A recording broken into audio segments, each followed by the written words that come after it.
Pasigenyo, magandang araw. Kasalukuyan ay nandito tayo sa Bambang Elementary School kung saan isinasagawa ang selebrasyon ng Sagip Batang Palengke para sa kanilang ika-10 taong anibersaryo.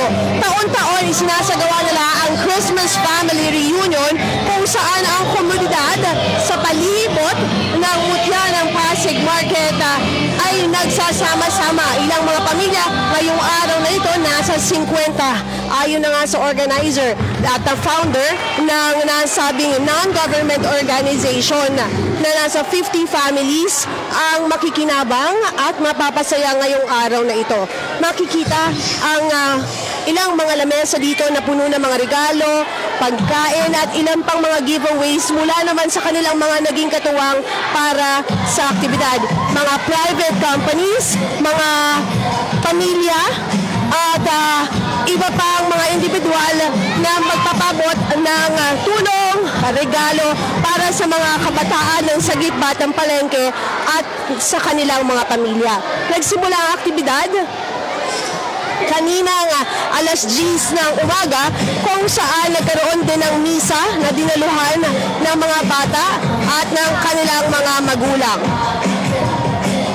Nakikita natin ngayon ang mga inihanda ng kanilang mga partner na organizations, mga private companies at iba't ibang pamilyang Pasigenyo ng mga regalo para sa kanila. Gaya ng aking binanggit ay taon-taon itong isinasagawa. Tuwing Desyembre ay nagkakaroon ng ganitong aktibidad. Ilang mga regalo, bigas at meron ding cake sa bawat pamilya ang inihanda ng organisasyon na Sagip Batang Palengke na ipapamahagi naman mamaya. Kabilang din ang IWUS Pasig sa nakiisa dito sa proyekto na mamamahagi para dito sa mga bata at sa kanilang pamilya.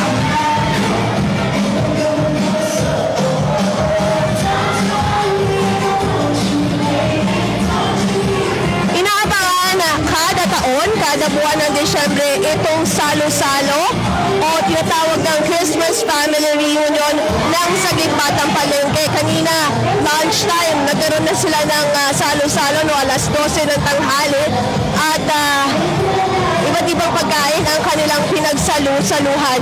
Aalamin pa natin ang iba pang detalye kaugnay dito sa isinagawang aktibidad. Nagkaroon din sila ng ilang mga panauhin na bumati ng maligayang Pasko para nga sa mga benepisyaryo ng aktibidad.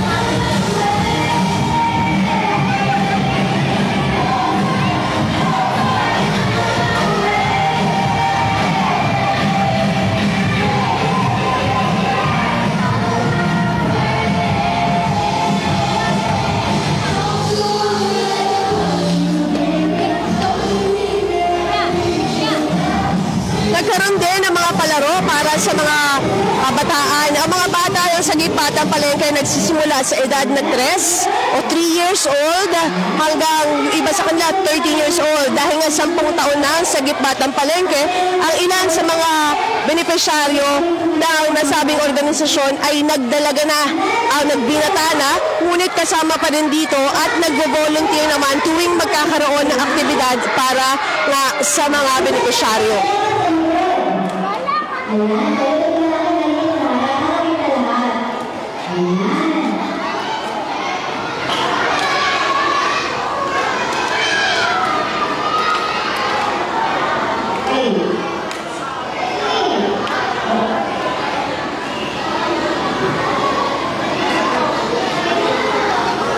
Sa mga Pasigenyo na ngayon pa lamang nakakapanood ng ating inihahatid na live na balita sa INews Pasig, kasalukuyang nagaganapan Christmas Family Reunion ng Sagip Batang Palengke. Ang aktibidad ay bilang selebrasyon ng Kapaskuhan kasama ang mga kabataan at ang kanilang pamilya, mga bata mula sa komunidad na nakapalibot nga sa mutya ng Pasig Market.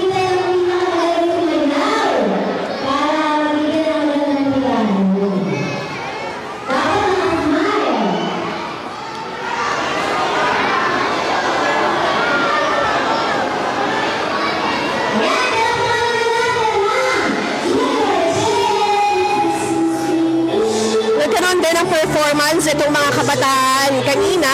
May sayawan, kantahan at paraffol. Ngayon, hihingan lang natin ng mensahe ang isa sa mga kasama sa organisasyon. Pangalan po nila, sir? Julius Mendoza po. Kuya Julius, pwede po natin ikwento kung ano yung nagaganap kayo?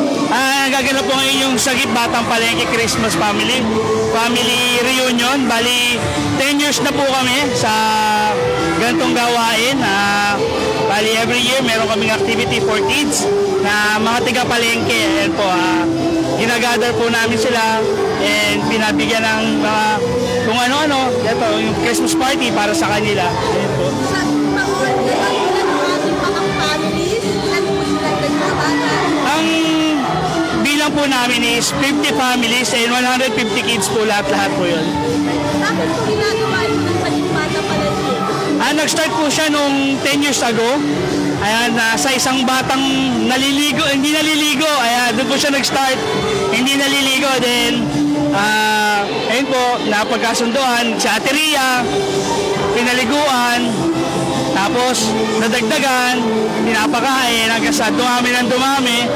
Afterwards, ito na po, nagkaroon ng feeding program, yung iba't ibang activity para sa kanila, balik eskwela program, hygiene program, yung paghahanap ng birth certificate para sa kanila, yung mga nahuhuli sa curfew, tinutulungan, kasi yung mga bata ay sa kalsada natutulog. So yun, binabalik sa pamilya, tinuturuan yung pamilya na ano ba yung tamang pag-aalaga sa mga anak.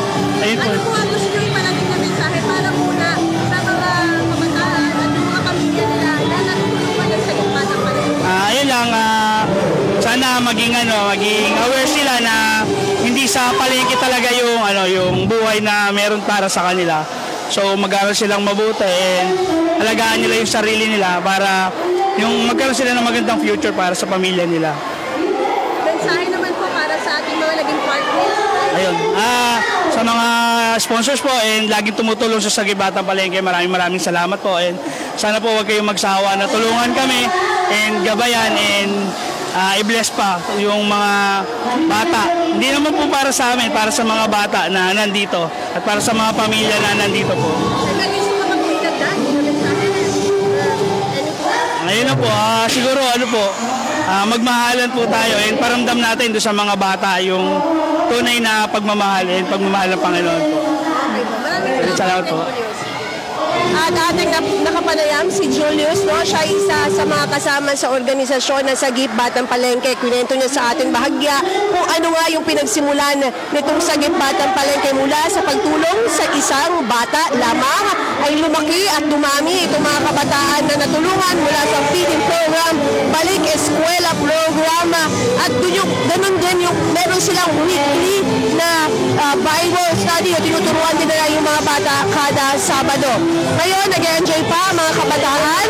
Patuloy ang selebrasyon hanggang mamayang hapon at ang paninigay ng mga regalo at donasyon para sa kanila. Gaya na aking binanggit kanina, ito ay taunang programa ng Sagip Batang Palengke at inaasahan na sa susunod na taon ay mas marami pang pamilya at kabataan ang mapapasaya nila. Mula dito sa Bambang Elementary School, ako si Juan Peñano para sa Latest na IMES.